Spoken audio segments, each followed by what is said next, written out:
In the name of the Father, and the Son, and the Holy Spirit, Lord, we thank you for the gifts you've given us and all the great things that you provide for us on a daily basis. We ask that as we get into the Christmas season and all the craziness of tests and the craziness of traveling and the craziness of family and all these things, we ask that you be with us and guide us and direct us. Keep us pointed in the right direction. In Jesus' name we pray. Amen. So, welcome. Yesterday, we talked about non-disjunction.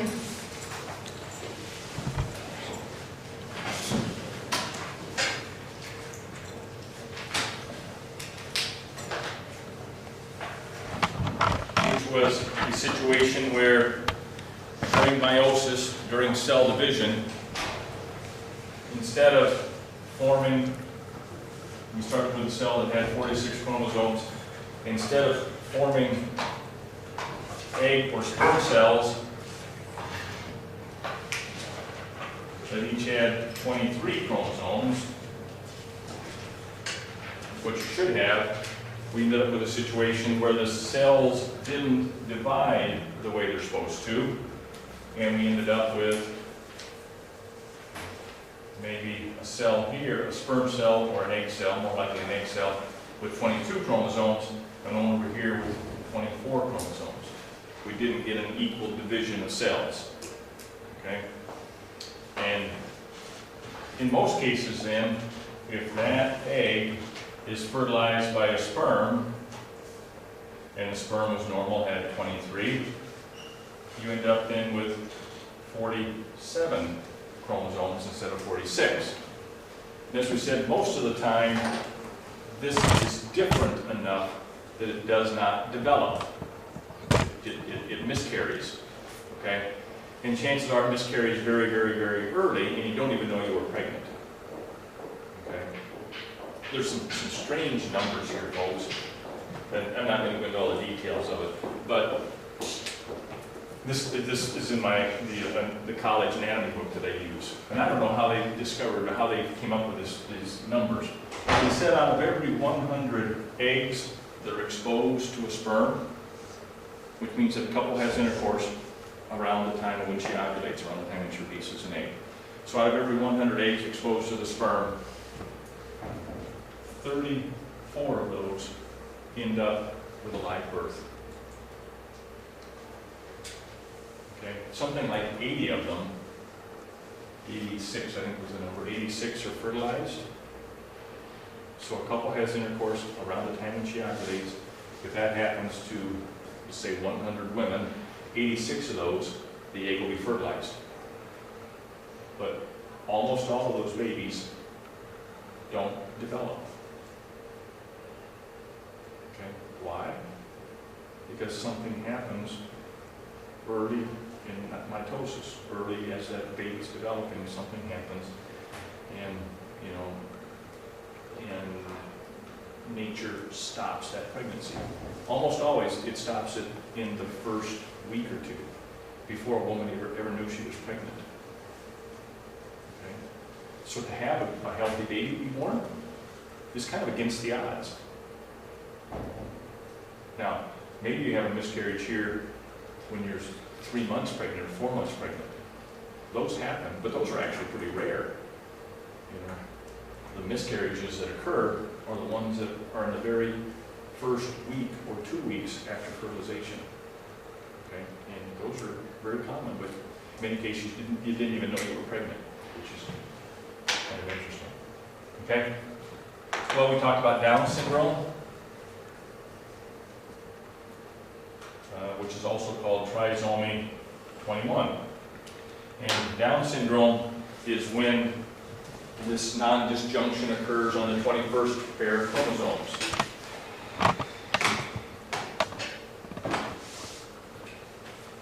Trisomy 21, which is another name for Down syndrome. And we said there's a very specific set of traits that these children express. I saw a little Down syndrome girl in the hall at senior high this morning and thought of this. But what happens is there is an extra 21st chromosome. And remember, these are all called autosomes, so it's typical paired chromosomes, but you get down here to the 21st pair, instead of being 2 of them, there's 3 of them. Okay? And here's the X, and here's the Y. Those are nice long. Remember, the X is a nice long chromosome. So XY, does that make this a male or a female? That's a male, isn't it? Okay. And so this is done with what's called a karyotype. And let's talk about karyotypes.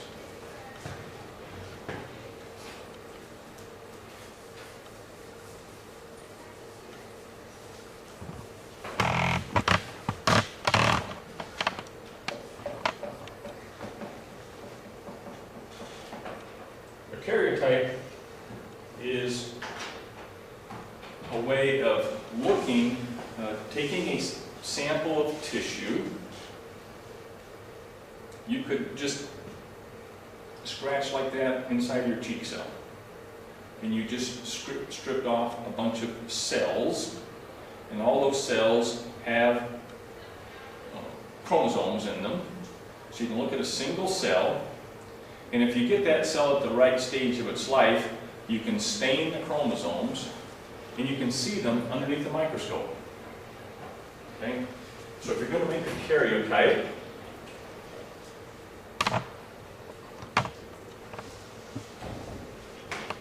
okay, what you're going to do is stain those chromosomes, look at them under a microscope. At that stage, the chromosomes are not in nice rows like this.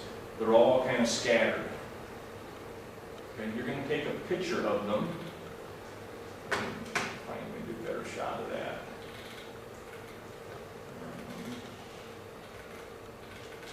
These are all lined up. But as you do the karyotype, let's just do a picture of microscope human chromosomes. Sure. All right, here we go. So this is a picture of human chromosomes as they're in the process of dividing. They're duplicated. So what the technician would do, that little streak from your cheek, okay, they could look at these chromosomes. They would actually take a photograph of the chromosomes, enlarge it, okay, and then cut them apart. Put each chromosome separate. Then they would come back and pair them up, kind of like you're doing a jigsaw puzzle in reverse, okay, and pair them all up and put them in rows and end up, you know, from this they would come up with something like this. And this would be a karyotype. Okay? And you see the first pair and second pair and third pair and so forth. And so this could show you the chromosomes. It would show you a picture of your chromosomes. And it would tell you whether you are chromosome normal or not chromosome normal. Okay? Here's pair number 1, pair number 2, pair number 3, pair number 4, 5. These are all those 22 pair of autosomes. We used that word, I think, last week. Again, here's an X, here's a Y. So is this a male or a female? There's an X, there's a Y. Makes it a male, doesn't it? If this showed 2 X chromosomes, it would be a female. I'm getting ahead of myself. I got to back up just a second. When the bell rang yesterday, remember what I was going to show you? We were looking at a comparison of, I got to back up, I apologize, I'm going out of order here. Back up, we were looking at a picture of Down syndrome versus age. Okay? Down syndrome compared to maternal age.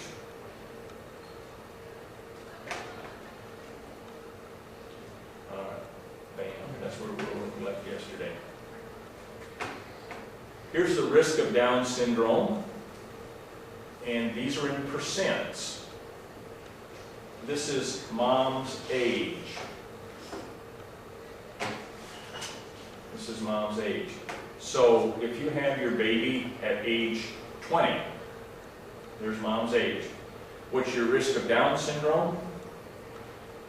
Well, there's 0.5. This is about 0.1. 1 out of 1,000, maybe? How many kids are born in Fort Dodge every year?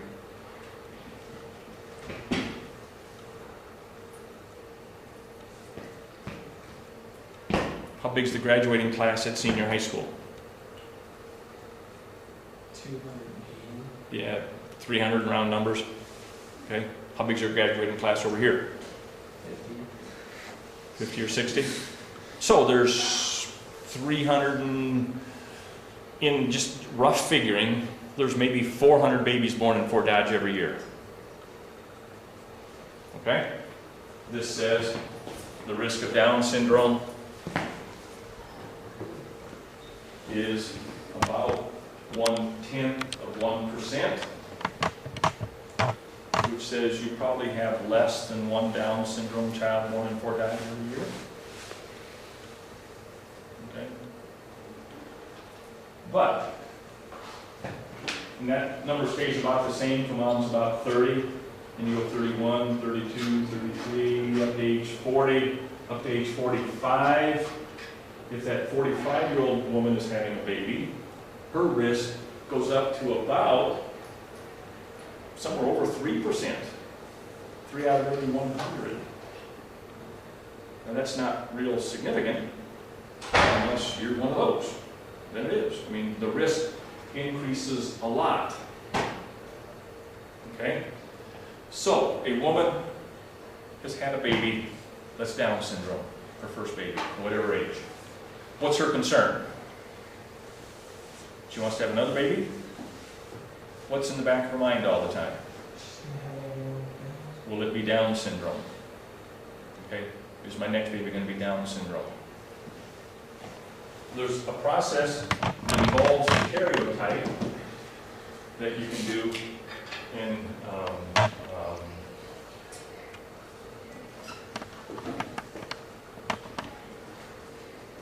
called amniocentesis. Okay? So, this is not done for every pregnancy. It's done if a woman has had a pregnancy that's had some risk to it, if she has a genetic history in her family, and she wonders what are the chances of my next child being Down syndrome or whatever other genetic disease might be out there. So the woman can have amniocentesis. Does this ring a bell with anyone? Have you seen this? Okay. Amniocentesis. What they're going to do, here's mom very early in the pregnancy. Very early. Baby's there. All its parts are there. Okay. They can use an ultrasound, little transducer, a little probe, to figure out what position the baby's in. Okay. They can put a needle down into the chamber surrounding the baby. It does not go into the baby. Okay? There's a little bit of risk of that, and that's why you don't do this just to see, for random reasons. You have to have a pretty good reason for a doctor to do an amniocentesis. But they're going to stick the needle down in here to the chamber around the baby. They're going to pull out a little bit of the fluid, it's called amniotic fluid, that surrounds the baby. In that fluid are some of the baby's cells. Some of the baby cells have sloughed off into that fluid. They can do a karyotype of those cells. Take a picture of them, okay, stain them, take a picture of them, cut them apart, put them in rows, and what's that going to tell you? If you had trisomy 21, would it show up here? It sure would. It would show up. And that would tell you that this baby has Down syndrome, or a wide number of other genetic abnormalities could be determined. Okay. Now, can you change it? Can you go in and start taking out chromosomes out of every cell? Obviously not. So you're not going to change it. You can just prepare for the birth of the baby. I don't have a number here. Let's see what Wikipedia shows me here.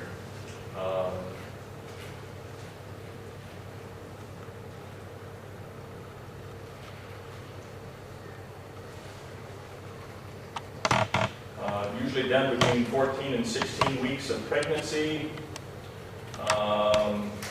It will detect things like Down syndrome, other trisomies.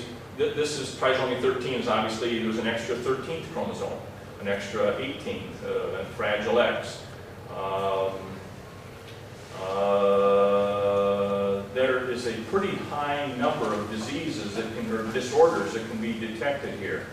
I don't necessarily see that right now, but there's a pretty high number of different kind of genetic disorders can be detected with amniocentesis. But the thing is, you can't change them. Okay? You can't change the chromosomes. Now, would some people choose to abort? Maybe so. That obviously is not the accurate position of the Catholic Church, and me, myself, and a lot of other people feel that abortion is wrong. Okay? But some people want that choice. Okay? And this is a big part of presidential elections and all kinds of things, that whole debate about choice versus whatever. But I wish I could find a number. But there's a very large number of genetic disorders can be diagnosed this way. Can you tell whether it's a boy or a girl? Sure. You can tell whether it's a boy or a girl. Questions here? There's another process similar to this called chorionic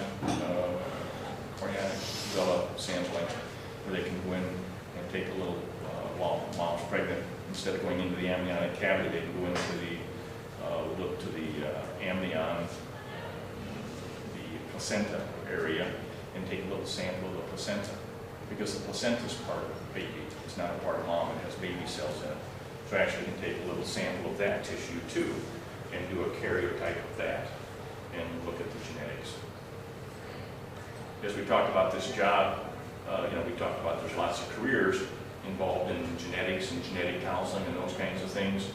And this could be something that a person could do. You could take a sample of dad's karyotype, mom's karyotype, and you could talk about, okay, if you have a child, these are some opportunities. These are the different kinds of combinations that your child could have. Okay? And so this is used to help counsel people maybe before they have children. Or if they've had one child, then you can do this to talk about the next child. Fair enough? All right. How long do we get to stay today? 46. All right, we got a few minutes. We're going to start on blood types.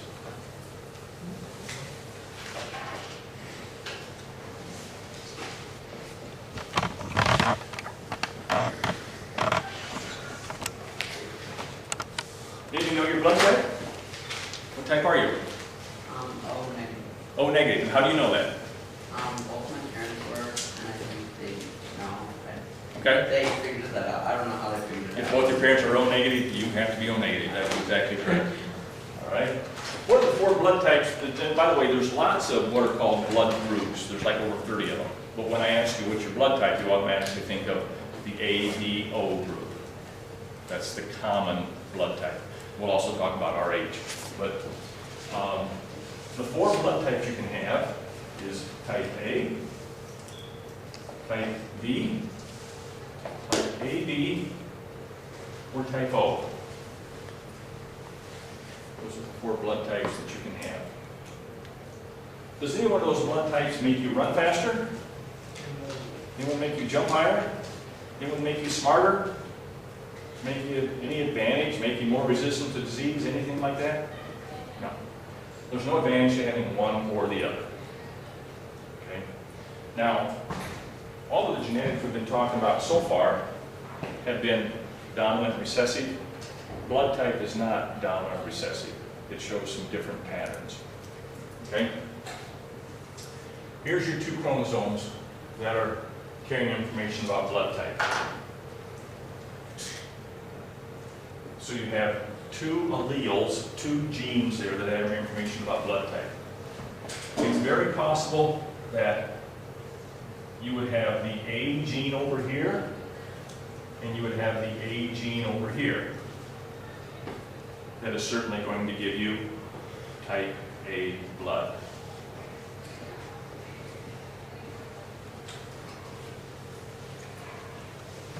Another way you can have type A blood is to have A over here and have nothing over there. O means the absence of A or B. O is not something. O is the absence of the A or B. So AO also gives you type O. And by looking at you, if you have type A blood, we don't know whether you're AA, we don't know whether you're AO. Either one of those gives you type A blood. Same way with type B. You can either have a B over here and a B over here, or you can have a B over here and nothing over there.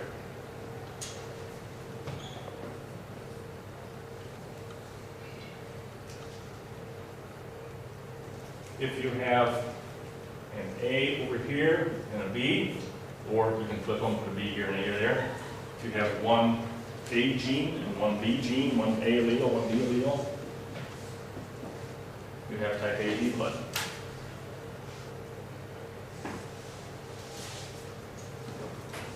And if you have nothing over here and nothing over here, you don't have the A factor, you don't have the B factor, you have type O blood.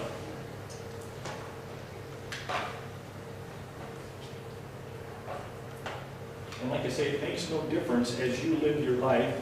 There's only a couple times it makes a difference, and one of the big ones is transfusions, and we'll talk about that. But which of these blood types is the most common? O. Okay. About 45% is type O. A is right behind it. About 40% is type A. Type B is about 10%. Type AB is about 4%. And there's some fractions in there, so they're not quite coming out perfectly.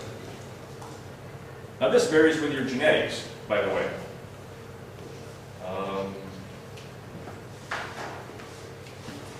It varies with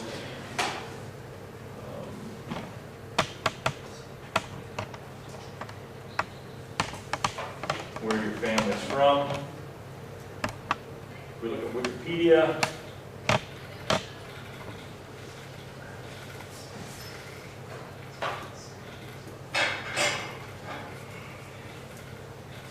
come on.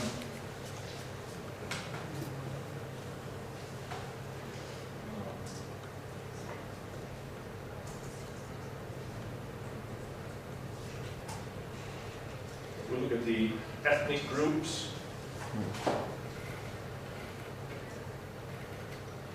sorry, oh, here we go. All right, this works.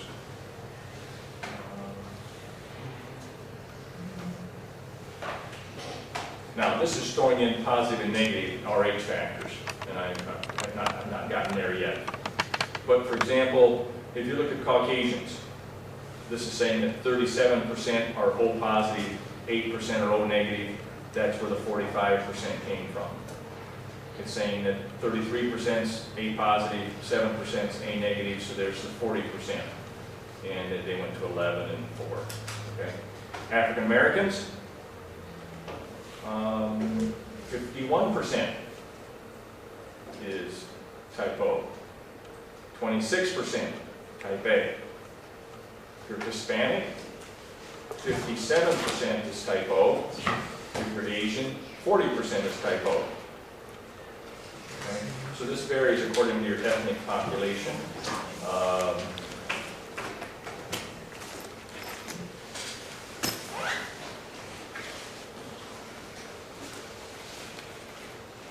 If you're a Blackfoot Native American Indian, 17% is type O, 82% is type A.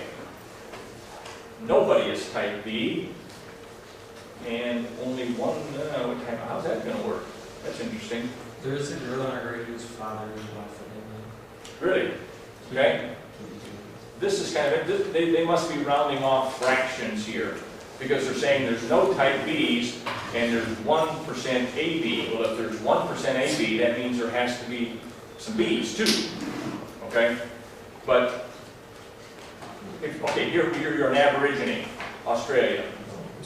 61% O, 39% A.